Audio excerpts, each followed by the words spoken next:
इस news के प्रायोजक है Umama fashion, Bijapur base, Solapur. महाराष्ट्रातील सर्वपक्षीय खासदारांनी एकत्र येऊन मराठा समाजाला कायदेशीर टिकणारे आरक्षण मिळावे यासाठी संसदेत आवाज उचलावा असे छत्रपती संभाजीराजे सांगितले आहेत। मराठा आरक्षणाला अनुकूल असलेले 2 ठराव सर्वपक्षीय खासदारांच्या बैठकीत एकमताने संमत झाले आहे। 18 डिसेंबर 2023 रोजी नवी दिल्लीमधील नवीन महाराष्ट्र सदन येथे छत्रपती संभाजीराजे यांच्या पुढाकारातून महाराष्ट्रातील सर्वपक्षीय खासदारांची बैठक संपन्न झाली।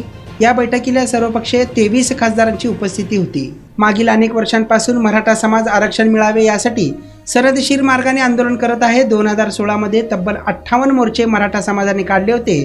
त्यापूर्वी देखील मराठा समाजाने अनेक मोठी आंदोलने केली होती। मी स्वतः मराठा समाजाला आरक्षण मिळावे यासाठी जनजागृती करण्यासाठी राज्यभर अनेक दौरे व आंदोलने केली होती। मराठा समाजाच्या आंदोलनाची दखल घेऊन 2 वेळा महाराष्ट्र सरकारने आरक्षण जाहीर केले होते, मात्र सर्वोच्च न्यायालयात मराठा आरक्षण टिकले नाही। आता पुन्हा एकदा मराठा समाजाला आरक्षण मिळावे यासाठी राज्यभर मराठा समाज आंदोलन करत आहे। मनोज जरांगे पाटील यांनी देखील अतिशय प्रामाणिकपणे आमरण उपोषण केले। आता मराठा समाजाला आरक्षण मिळत असताना यामध्ये कोणत्याही त्रुटी राहू नये यासाठी मी स्वतः राज्य मागासवर्ग आयोग तसेच केंद्रीय मागासवर्ग आयोगाच्या पदाधिकाऱ्यांशी चर्चा केली। देशातील अनेक कायदेतज्ञ अभ्यासक यांच्याशी चर्चा करून कायदेशीर पातळीवर टिकणारे आरक्षण कसे मिळेल यासाठी प्रयत्न आम्ही करतोय। मात्र कायदेशीर पातळीवर टिकणारे आरक्षण मिळावे यासाठी संसदेत देखील याबाबत आग्रही व अभ्यासपूर्ण मांडणी करणे आवश्यक असल्यामुळे महाराष्ट्रातील सर्वपक्षीय खासदारांची बैठक आयोजित केल्याचे मत छत्रपती संभाजीराजेंनी व्यक्त केले आहे।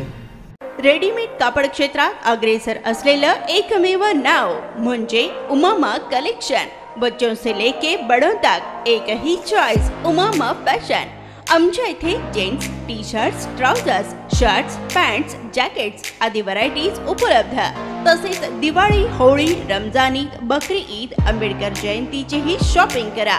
आमच्या ग्राहकांच्या उत्स्फूर्त प्रतिसादानंतर उमामा फॅशन, मक्का मस्जिद शेजारी, बीजापुर वेस, सोलापूर।